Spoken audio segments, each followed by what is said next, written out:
نحمده ونصلي على رسوله الکریم اما بعد۔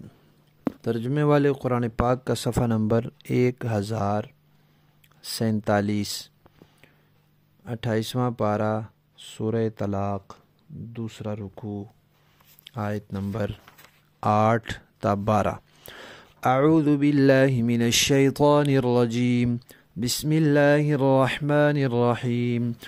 وَكَأَيٍّ مِّن قَرْيَةٍ عَتَتْ عَنْ أَمْرِ رَبِّهَا وَرُسُلِهِ فَحَاسَبْنَاهَا حِسَابًا شَدِيدًا وَعَذَّبْنَاهَا عَذَابًا نُكْرًا فَذَاقَتْ وَبَالَ أَمْرِهَا وَكَانَ عَاقِبَةُ أَمْرِهَا خُسْرًا۔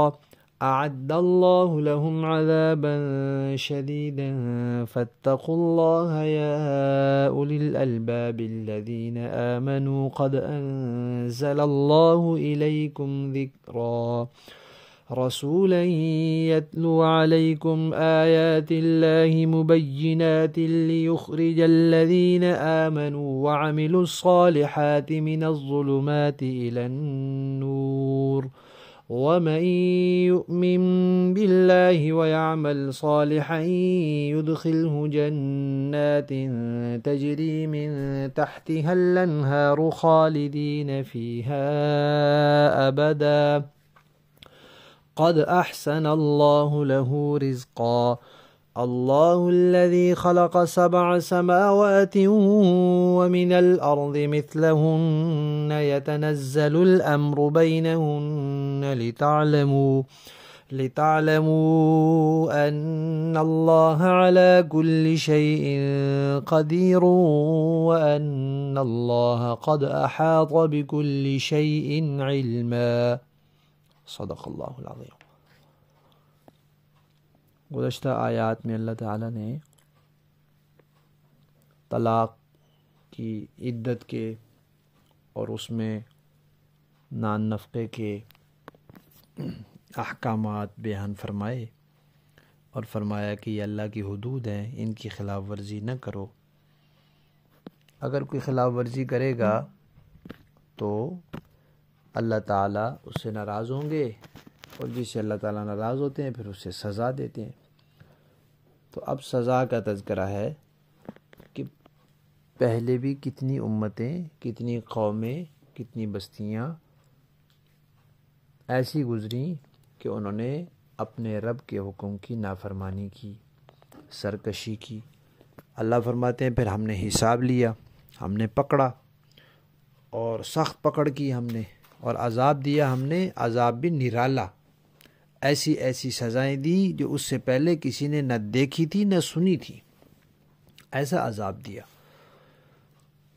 اور انہوں نے جو کچھ عذاب کا سامنا کیا اپنے ہی کرتوتوں کی وجہ سے کیا، خود اپنے اعمال کا وبال چکھا، کوئی ظلم زیادتی ان کے ساتھ نہیں ہوئی۔ اور جو اللہ تعالیٰ کے احکامات کی انہوں نے خلاف ورزی کی تو انہوں نے اپنا نقصان کیا۔ تو اللہ تعالیٰ کے احکامات کو نہ ماننا کوئی فائدے اور فخر کی بات نہیں ہے، یہ نقصان کی بات ہے۔ اور دنیا میں تو اللہ نے جو پکڑ کی آخرت کے لیے بھی سخت عذاب ہے۔ لہذا ایمان والو، عقل والو، تقوی اختیار کرو، اللہ سے ڈرو۔ تو اللہ کے نزدیک عقل والے وہ ہیں جو ایمان لے آئے ہیں، جو عقیدے ٹھیک کر لیے، جنہوں نے اپنے نظریات کو اہل سنت والجماعت کے مطابق بنا لیا ہے۔ اسلام کے اور اہل سنت والجماعت کے سارے عقیدے جنہوں نے اپنا لیے ہیں وہ صحیح عقیدے والے ہیں، اور صحیح عقیدے والے ہی اللہ کے ہاں عقل مند ہیں۔ اللہ فرماتے ہیں ایمان والو، تقوی اختیار کرو۔ دیکھو اللہ نے تمہاری طرف ایک نصیحت نامہ بھیجا ہے، کتاب بھیجی ہے، اور اس کے ساتھ رسول بھی بھیجے ہیں تاکہ وہ تمہیں پڑھ کر سنائیں اور تمہیں سکھائیں اور عملی نمونہ بنے تمہارے سامنے، تاکہ تم ایمان لاؤ، اچھے کام کرو اور اندھیروں سے نکل کر روشنی میں آؤ، کفر کے اندھیروں سے، ایمان کے اندھیروں میں، غلط عقیدوں کے اندھیروں سے صحیح عقیدے کی روشنی میں، کفر کے اندھیروں سے ایمان کی روشنی میں، غلط عقیدوں کے اندھیروں سے صحیح عقیدے کی روشنی میں، غلط افکار اور اعمال کی اندھیروں سے صحیح افکار اور اعمال کی روشنی میں آؤ۔ اور دیکھو، جو شخص اللہ پر ایمان لائے گا، صحیح عقائد اپنا لے گا، غلط عقیدہ چھوڑ دے گا اور اچھے کام کرے گا، برے کام چھوڑ دے گا، تو اللہ اسے ایسے باغات میں داخل کریں گے جن کے نیچے نہریں بہتی ہیں، اور وہ ہمیشہ ان باغات میں رہے گا۔ اور اللہ نے اس کو بھی، اس کے لیے روزی بھی بہت اچھی رکھی ہے، جنت سے اچھی روزی بلا کہاں ہوگی۔ اور باغات کے نیچے جب بھی ذکر آتا ہے کہ نہریں، تو وہ اس لیے کہ ایک باغ وہ ہوتے ہیں جن کو باہر سے پانی لگایا جاتا ہے، اور ایک وہ ہوتے ہیں کہ جن کے اندر سے نہر گزر رہی ہوتی ہے تو نہر کے دائیں بائیں زمین ویسے ہی تر رہتی ہے، اور ایک وہ ہوتے ہیں کہ وہ اوپر زمین ہوتی ہے، اس کے نیچے بالکل قریب قریب میں پانی چل رہا ہوتا ہے، کھودیں گے تو نکل آئے گا، کنواں کھودیں گے، بور کریں گے، تو وہ جو نیچے پانی چل رہا ہوتا ہے وہ تو زمین کو خشک ہونے ہی نہیں دیتا۔ تو ایسے باغ کہ ان کے نیچے نہریں بہ رہی ہیں، کبھی خشک ہونے کا سوال ہی نہیں۔ پھر فرمایا کہ بھئی دیکھو، اللہ تعالیٰ کی قدرت بہت بڑی ہے، اللہ نے 7 آسمان بنائے ہیں اور انہی کی طرح 7 زمینیں بھی ہیں۔ قرآن پاک میں آسمان کا لفظ جمع کے ساتھ آتا ہے، زمین کا جمع کے ساتھ نہیں آتا۔ حضرات مفسرین کرام نے اس کی وجہ یہ لکھی ہے کہ عربی زبان میں زمین کے لیے جو لفظ جمع کا استعمال ہوتا ہے، اس کی زبان پر ادائیگی اتنی آسان اور رواں نہیں ہے، تو قرآن پاک کا طریقہ یہ ہے کہ وہ آسان اور رواں الفاظ ذکر کرتا ہے۔ تو اس لیے زمین کا تذکرہ جب آتا ہے تو واحد اور مفرد لفظ کے ساتھ آتا ہے۔ البتہ یہاں بتا دیا بھئی 7 آسمان ہیں اور زمینیں بھی انہی کی طرح ہیں، اور حدیث شریف میں بھی آ گیا۔ تو یہ بات تو ہے کہ آسمان بھی 7، زمینیں بھی 7، لیکن ان 7 زمینوں کی صورتحال کیا ہے؟ اوپر نیچے تو ہیں، آسمان اوپر نیچے ہیں تو زمینیں بھی اوپر نیچے ہیں، لیکن اوپر نیچے ہونے کا ایک معنی یہ ہے جیسے پیاز کے چھلکے کی تہیں ہوتی ہیں، ایک تہ ہوتی ہے، اس کے ساتھ ہی چپکی ہوئی دوسری ہوتی ہے، اس کے اوپر چڑھی ہوئی تیسری ہوتی ہے، جیسے گوبھی کے پتے ہوتے ہیں، بند گوبھی کے۔ اور ایک دوسرا مفہوم اوپر نیچے کا یہ ہے کہ جیسے یہ زمین ہے اور اس کے اوپر یہ آسمان ہے، پھر بہت سا فاصلہ چھوڑ کے پھر اوپر دوسرا آسمان ہے، پھر فاصلہ چھوڑ کے پھر اوپر تیسرا آسمان ہے۔ تو اس کو یوں سمجھ لیں کہ جیسے ایک چھوٹی گیند ہو، وہ ایک فٹ بال کے درمیان میں ہو اندر، اور اس فٹ بال کے اوپر پھر ایک اور بڑا فٹ بال ہو، اس سے اوپر پھر ایک اور اس سے بڑا ہو۔ تو اب یہ بھی ہیں تو اوپر نیچے، لیکن ان دونوں آپس میں جڑے ہوئے نہیں ہیں، تہ نہیں لگی ہوئی، فاصلے کے ساتھ ہیں۔ اور ایک صورت اوپر نیچے کی یہ بھی ہو سکتی ہے کہ جیسے یہ زمین ہے، اب چاند اس سے اوپر ہو، سورج اس سے اوپر ہو، فلاں سیارہ اس سے اوپر ہو، فلاں ستارہ اس سے اوپر ہو، یہ بھی ہو سکتی ہے۔ تو کیفیت کیا ہے یہ اللہ کو معلوم ہے، اس میں کوئی حتمی یقینی بات نہیں ہے کہ جس پر ایمان رکھنا ضروری ہو۔ یہ تحقیق کی باتیں ہیں، کسی کی تحقیق ایک طرح کی ہوگی تو کسی کی دوسری طرح کی ہوگی۔ بس اتنا ہے کہ بھئی 7 آسمان ہیں اور 7 زمینیں ہیں۔ دوسری بات یہاں ہے یتنزل الامر بینہن، کہ سب میں اللہ کے احکام اترتے ہیں۔ اب یہ بھی یاد رکھنے کی بات ہے کہ اللہ تعالیٰ کے احکامات تو ہیں 2 طرح کے، ایک وہ ہیں جن میں شریعت کے احکام بیان ہوتے ہیں، شریعت بیان ہوتی ہے، ان کو تشریعی احکام کہتے ہیں، کہ یہ حلال ہے، یہ حرام ہے، یہ جائز ہے، یہ ناجائز ہے، یہ فرض ہے، یہ واجب ہے، یہ سنت ہے، یہ کرنا ہے، یہ نہیں کرنا، یہ تو اس مخلوق کے لیے ہوتے ہیں جس کو اللہ تعالیٰ نے ان کا ذمہ دار بنایا ہے، اور وہ ہیں انسان اور فرشتے. فرشتے نا، جنات، انسان اور جنات. انسان بھی اس بات کے ذمہ دار ہیں کہ وہ ایمان لائیں، عقائد ٹھیک کریں، اعمال درست کریں، اخلاق سنواریں. جنات بھی اس بات کے ذمہ دار ہیں، اور آخرت میں پھر حساب بھی ہونا ہے. باقی جو مخلوقات ہیں ان کو اللہ تعالیٰ نے ایک رخ والا بنایا ہے. فرشتے ہیں، پہاڑ ہیں، بارش ہے، ہوا ہے، بادل ہیں، آسمان ہے، زمین ہے، درخت ہیں، پتے ہیں، جانور ہیں، یہ سب چیزیں. تو ان کو اللہ تعالیٰ نے احکامات کا ذمہ دار نہیں بنایا کہ تم نے نماز پڑھنی ہے، تم نے روزے رکھنے ہیں.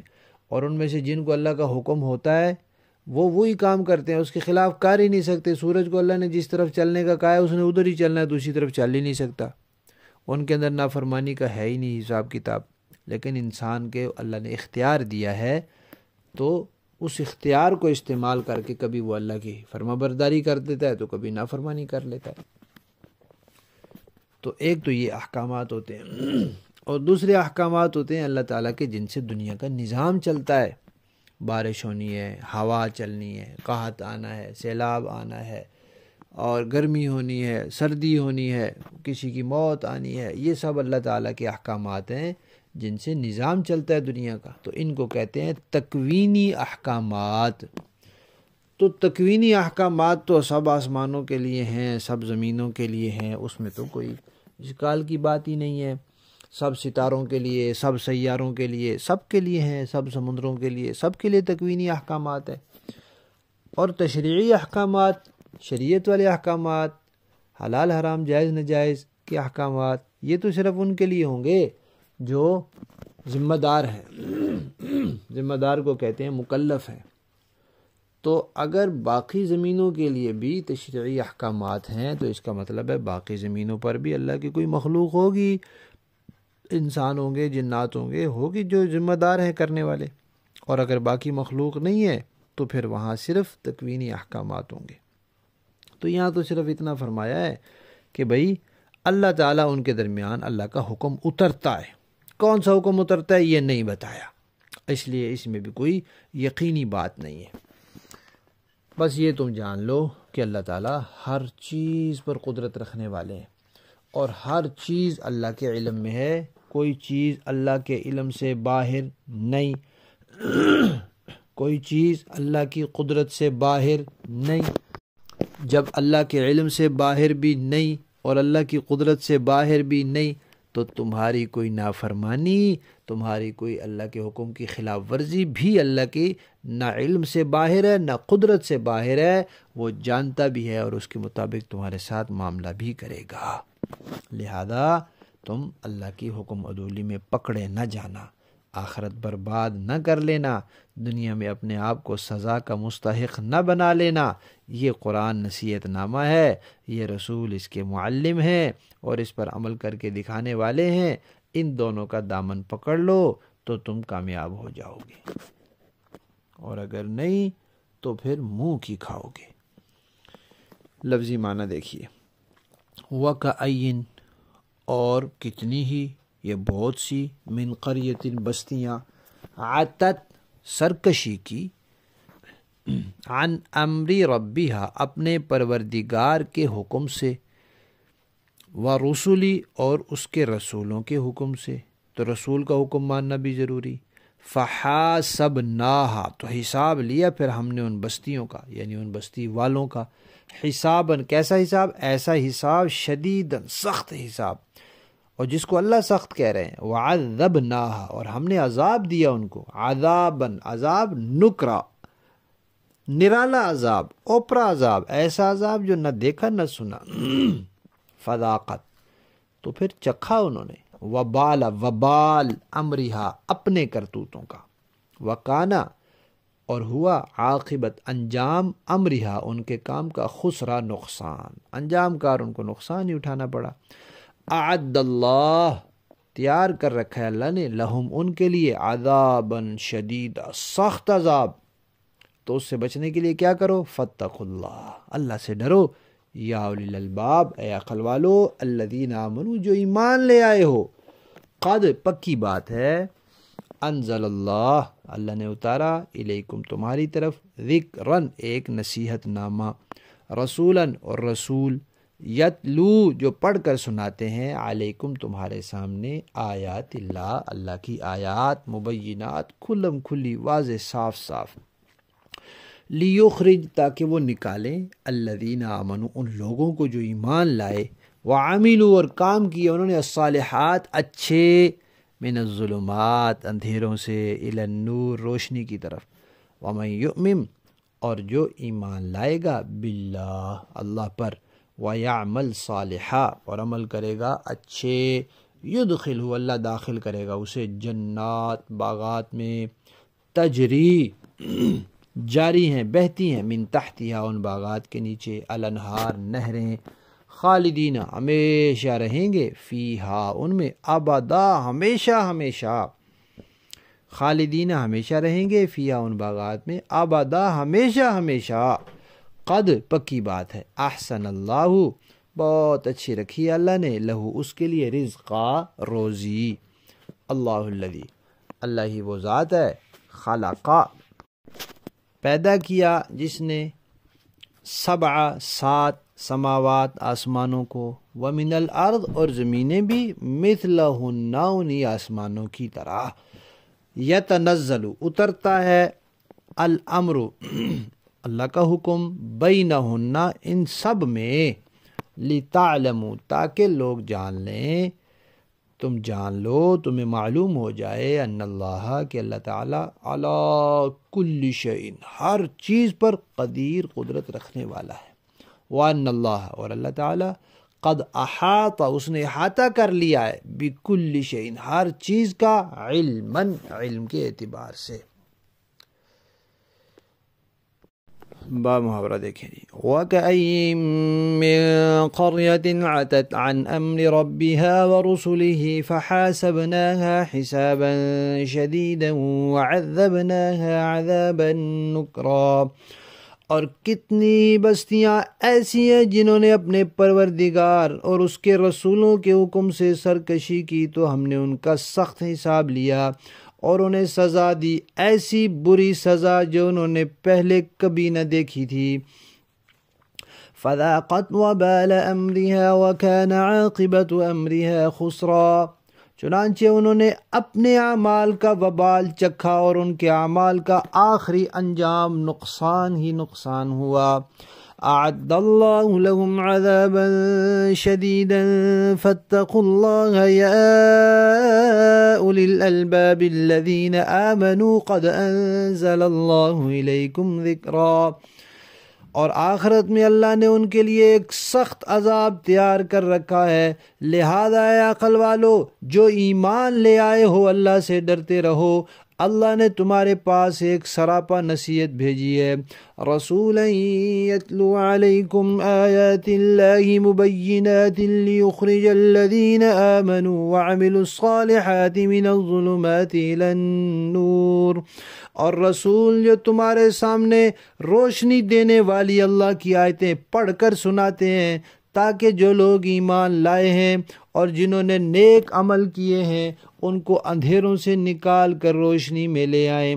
وَمَن يُؤْمِن بِاللَّهِ وَيَعْمَلْ صَالِحًا يُدْخِلْهُ جَنَّاتٍ تَجْرِي مِن تَحْتِهَا الْأَنْهَارُ خَالِدِينَ فِيهَا أَبَدًا اور جو شخص اللہ پر ایمان لے آئے اور نیک عمل کرے اللہ اس کو ایسے باغات میں داخل کرے گا جن کے نیچے نہریں بہتی ہوں گی جہاں جنتی لوگ ہمیشہ ہمیشہ رہیں گے.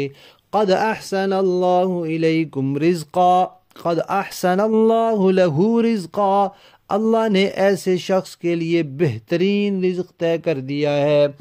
اللہ الذی خلق 7 سماوات ومن الارض مثلہن اللہ وہ ہے جس نے 7 آسمان پیدا کیے اور زمین بھی انہی کی طرح.